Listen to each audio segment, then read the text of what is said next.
Buenas tardes o buenos días, dependiendo de la hora en que abran la clase.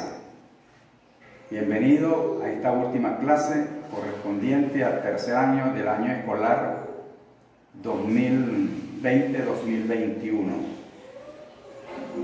Vamos a hablar de estratificación y discordancia. Este tema de estratificación y discordancia está vinculado con los temas que ya hemos tratado, es decir, el origen de las montañas. Antes de empezar a definir lo que es una estratificación, es prudente que nosotros veamos cuáles son los agentes de cambios. Agentes de cambio. Los cambios que sufre la Tierra se pueden clasificar en dos grandes grupos. Uno, por los agentes externos, que son estos que tenemos acá, que vamos a hablar, y los agentes internos, que ya se trataron. ¿Cuáles son los agentes internos?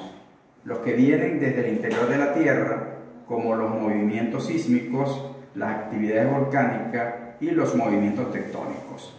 En este momento vamos a hablar de los agentes externos, que se pueden clasificar en tres grandes grupos: los agentes atmosféricos, los agentes hidrológicos y los biológicos. Estos agentes atmosféricos, a su vez, pueden actuar como tal: vientos, temperatura, humedad, rayos y meteoritos. ¿Cómo actúan los vientos? Por ejemplo, nosotros podemos ver la acción del viento, mas no lo vemos como tal.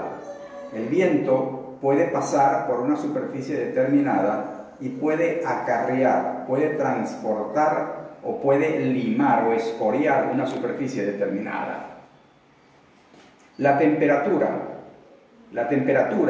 se debe a la acción del calor que se produce en la Tierra como consecuencia de la radiación solar. Siempre hago énfasis en eso, de que el Sol, nosotros estamos tan lejos del Sol que a nosotros nos llega es su energía lumínica, y esa energía lumínica se va a transformar en energía calórica. Entonces, ese calor, al chocar con el agua o con las rocas particularmente, al calentarse las rocas, ellas se expanden, y durante la noche, al enfriarse, se contraen. Ese proceso permanente de expansión y contracción va a originar el agrietamiento de las rocas. Luego tenemos la humedad. Las rocas, como consecuencia del sereno, de la poca llovizna que puede existir, entonces se humedecen y a la larga del tiempo ellas se van a ir rompiendo, se van a ir degradando.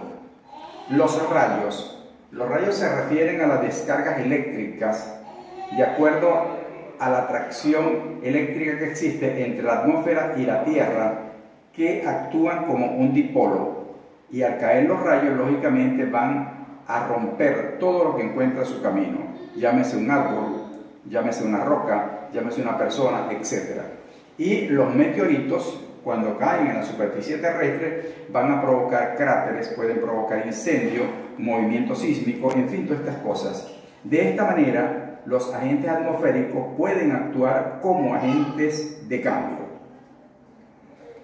Los agentes hidrológicos, coloqué acá el agua porque haríamos mención del agua de lluvia. El agua se caracteriza por ser el disolvente universal. El agua de lluvia, cuando cae la precipitación, lógicamente esa agua puede disolver o descomponer la superficie terrestre. Las aguas fluviales, las que vienen de los ríos, las quebradas, también van a ir arrastrando materiales. Aquí los ríos, saben ustedes que ya se los he mencionado, van a cargar materiales de tres maneras: en suspensión, en solución y en saltación. El agua marina también va a actuar como agente de cambio, ocasionando desgaste en los materiales terrestres. Y las aguas congeladas también van a actuar. Ustedes saben que en nuestro planeta el único material que al congelarse se expande es el agua, y cuando se enfría se contrae. Ese proceso de expansión y contracción constante va a originar el agrietamiento de las rocas, independientemente de las avalanchas que se puedan ocasionar como consecuencia de una caída por gravedad. Los agentes biológicos, aquí tenemos los animales, las plantas y el hombre como agente de cambio.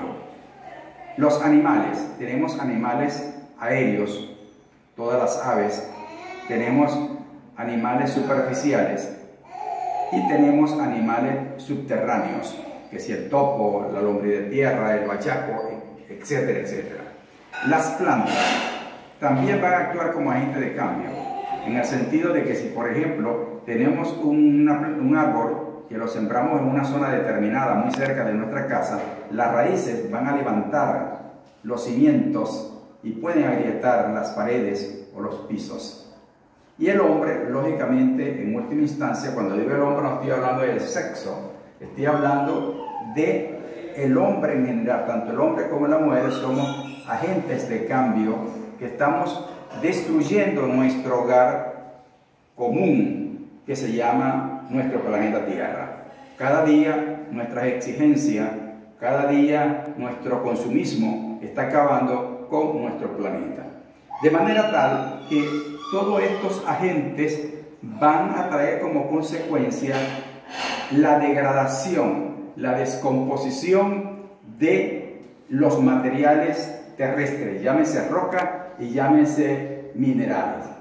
Aquí le estoy colocando, todos estos van a ocasionar el origen de la degradación y la denudación, que son términos completamente diferentes aun cuando crean que están vinculados.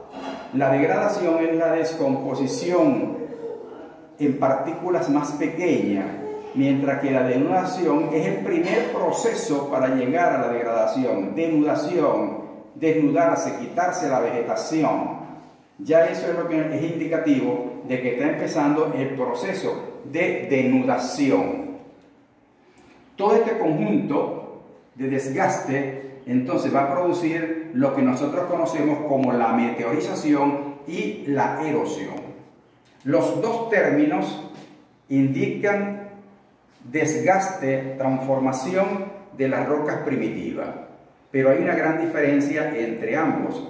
La meteorización es una transformación, un cambio in situ, es decir, en el mismo lugar, sin ningún tipo de transporte. Mientras que la erosión, lógicamente, también es un desgaste de los materiales, pero va acompañado de un transporte. Veamos entonces cómo se clasifica la meteorización. La meteorización se va a clasificar en dos grandes grupos: la meteorización física o mecánica, que es cuando el producto final va a ser idéntico químicamente al producto inicial.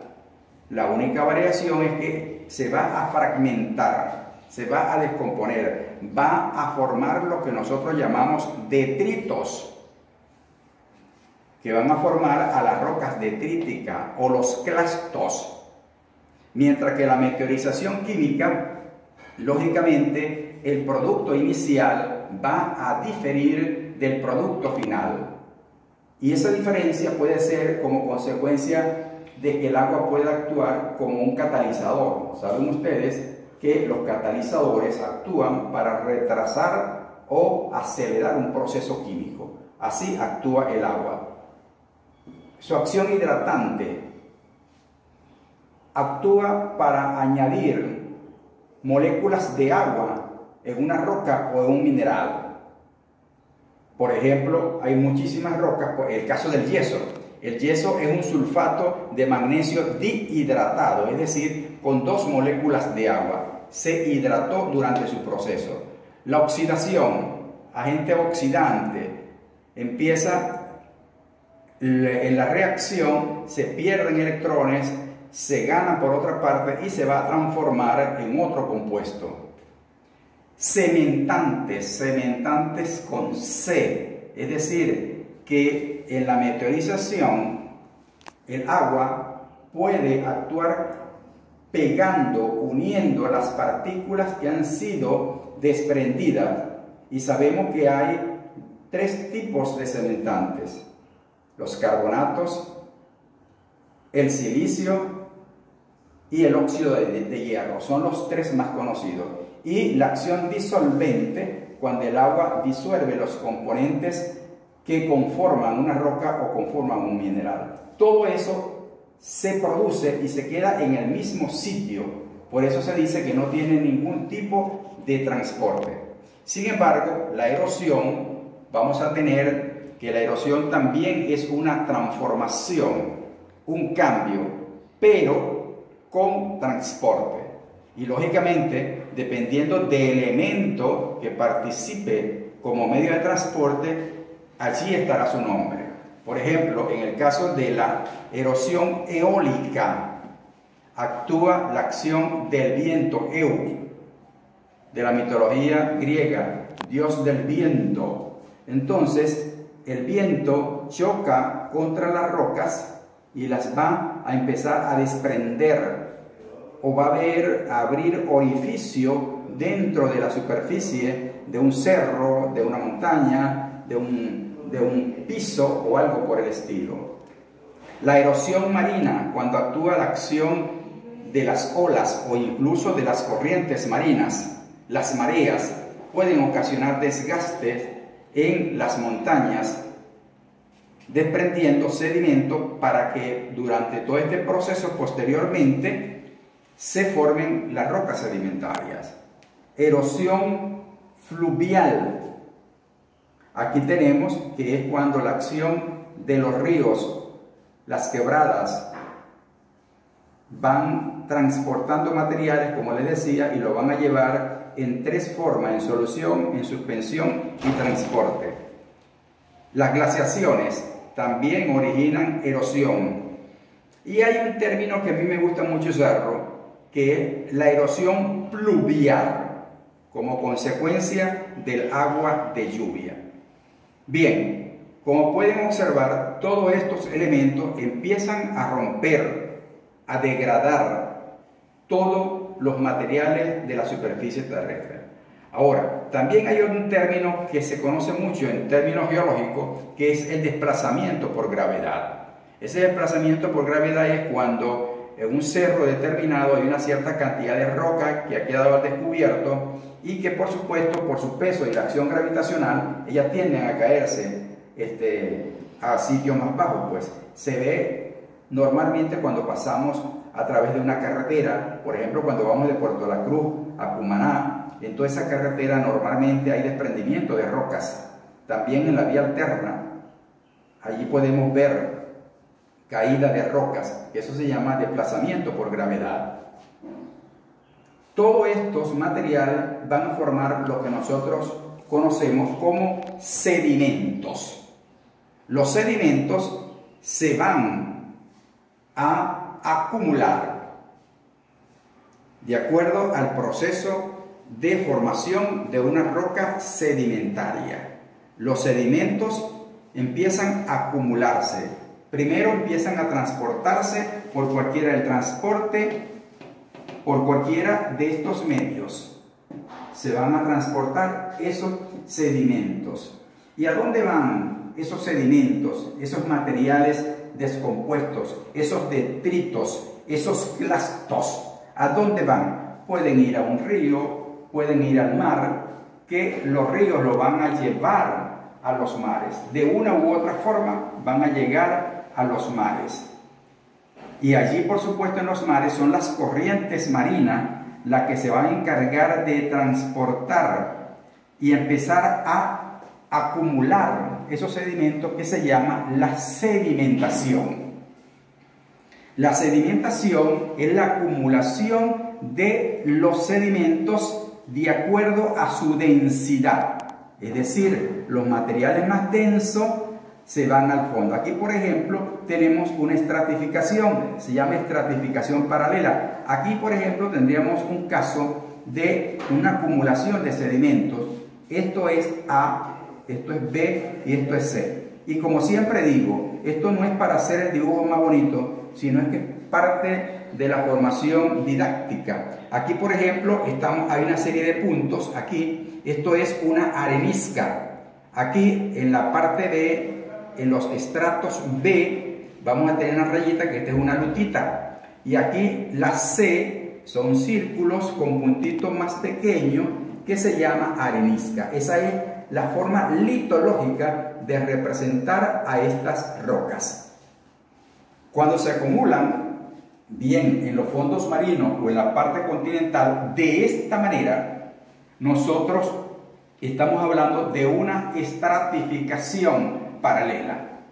Como pueden ver entonces, en concordancia con el título estratificación, aquí estamos viendo ya el concepto de estratificación, que es la acumulación de sedimentos en una forma más o menos horizontal.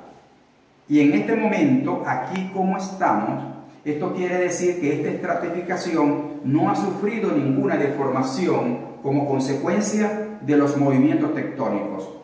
Y esto me cumple con una ley que se llama la ley de horizontalidad de los estratos o ley de horizontalidad de las capas. Y dice que los estratos originalmente se depositan de manera horizontal. Y por eso se llama estratos paralelos. Y esto es muy importante porque nosotros podemos determinar la edad relativa de estos estratos. Relativa, no es exacto, sino aproximada. Hay dos formas de determinar la edad de las rocas. Una, un proceso relativo, y otro absoluto. Esto es un método relativo. Y el método absoluto nos podríamos valer de métodos radioactivos. El carbono 14, el uranio 238, el rubí estroncio, etcétera, etcétera. Hay unos tantos métodos que nos sirven para determinar edad absoluta. Pero este método nos sirve para determinar la edad relativa. Y podemos decir que las areniscas, por estar más profundas, son las más viejas. Y las lutitas, es decir, la B, es más vieja que el conglomerado, pero más reciente que la arenisca.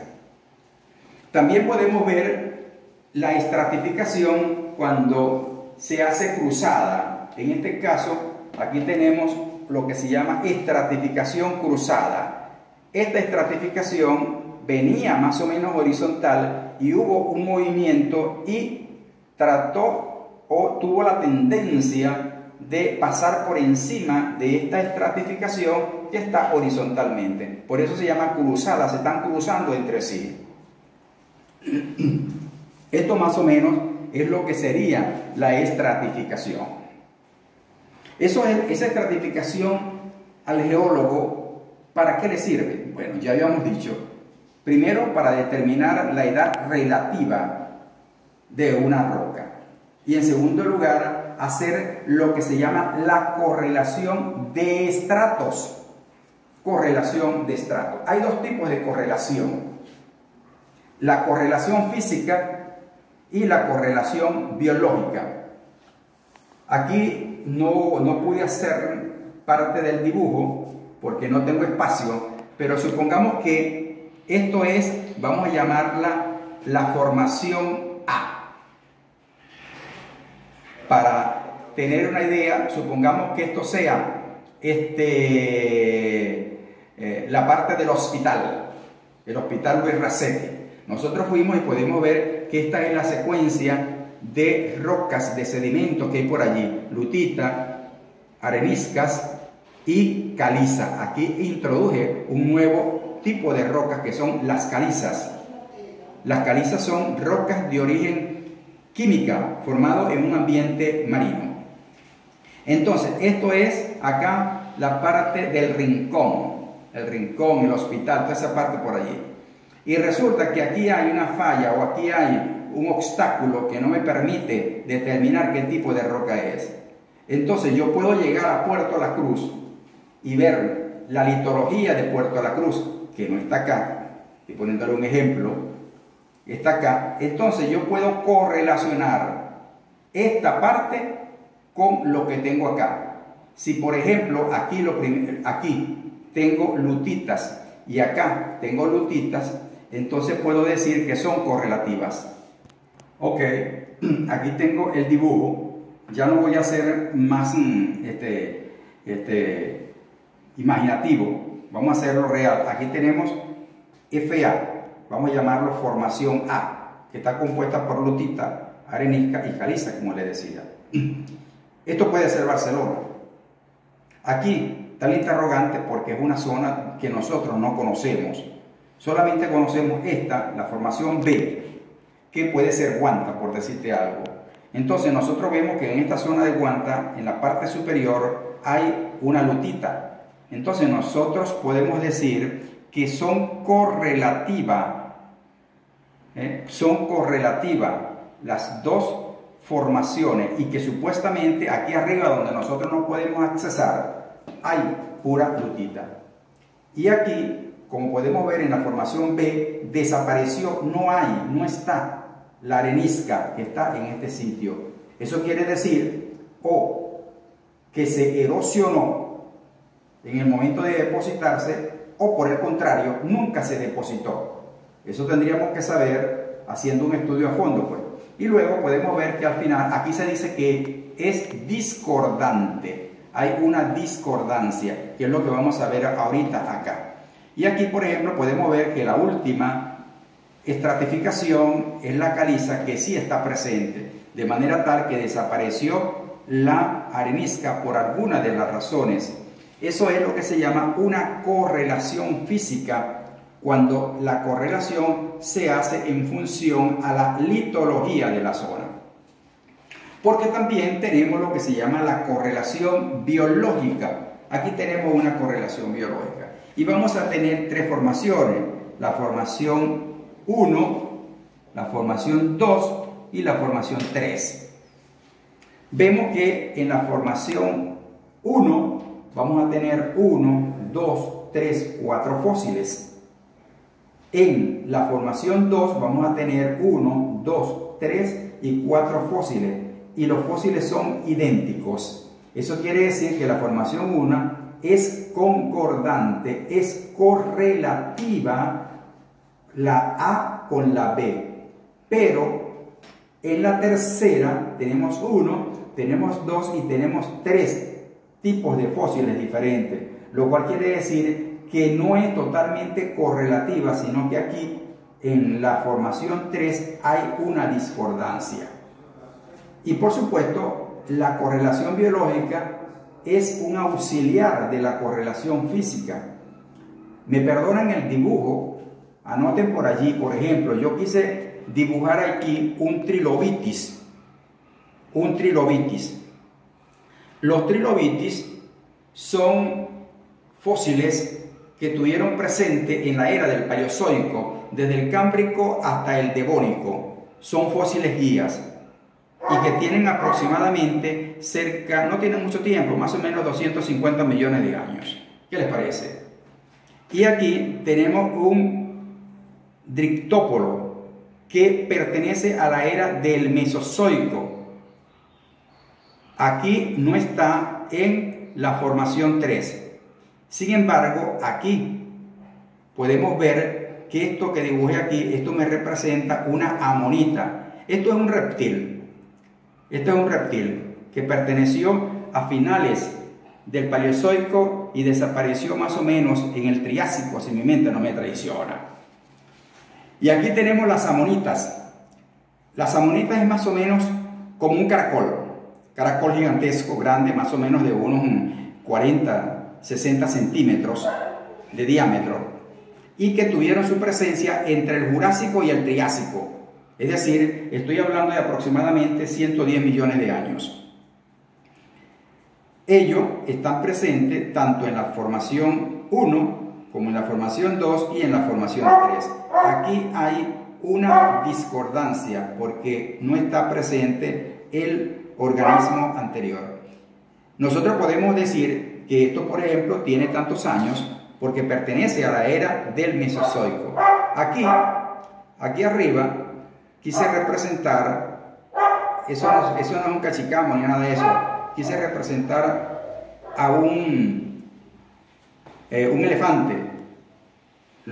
Hoy en día, le estoy diciendo elefante porque hoy en día ustedes lo conocen como elefante. Anteriormente, cuando eso estaba en una de las primeras glaciaciones de nuestro planeta, ese era un mamut, lo que es el elefante actual, pero mucho más grande, con más pelaje. Esto es, y nosotros podemos decir que toda esta estratificación tiene aproximadamente unos 200 millones de años, porque fue el momento en que el mamut vivió. El mamut vivió en la era del Cenozoico, en el periodo del Terciario.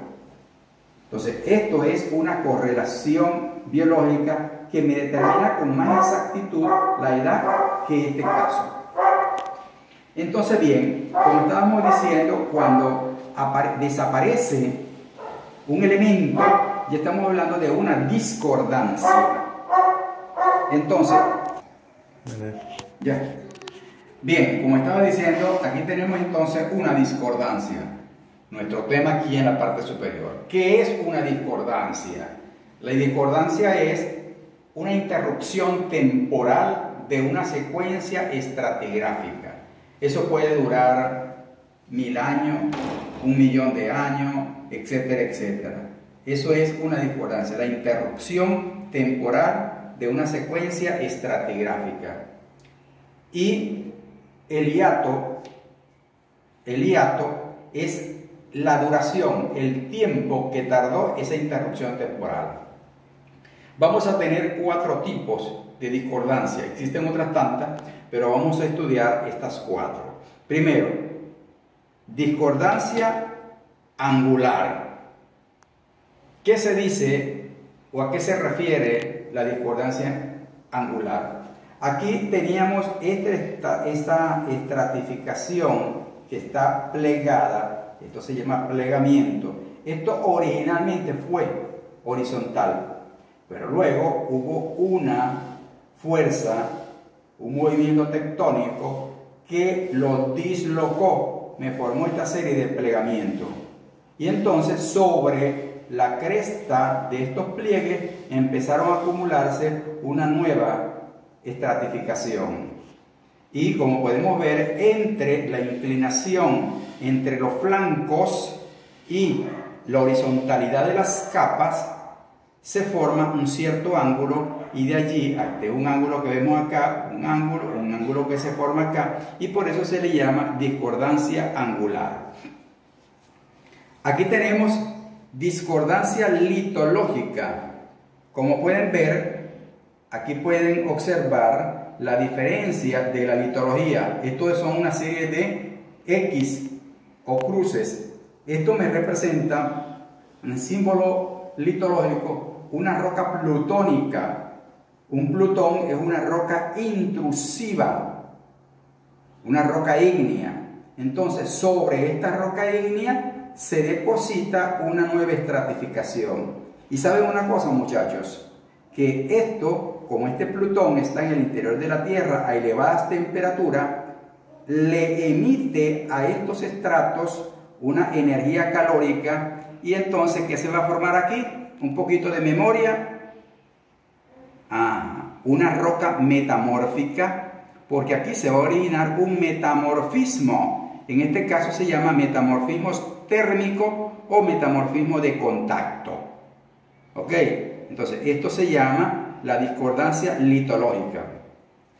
Aquí tenemos otra discordancia que es la estratificada. Como pueden ver, aquí hay una gran cantidad de areniscas que están separadas por un frente de un material diferente. Puede ser unos lignitos, un carbón o algo por el estilo. Están separadas. Aquí hubo una interrupción temporal.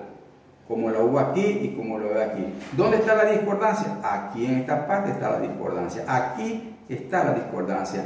Aquí está la discordancia. En estas rayas rojas que estoy representando. Y por último, la discordancia erosionada. Aquí tenemos un plegamiento también y luego hubo una erosión que se formó acá y pasados los años se depositó nuevamente la estratificación. Entonces aquí podemos ver que hay una discordancia en esta parte entre esta sedimentación y este material rocoso que vemos aquí abajo. Bueno, más o menos ese es el contenido de esta clase de la estratificación y las discordancias. Que, ojo con esto, cuando nosotros estamos hablando de estratificación, está sobreentendido que estamos hablando de rocas sedimentarias. Muchas gracias y luego nos pondremos de acuerdo para aplicar el examen. ¿Alguna duda? ¿Alguna inquietud? Me llaman.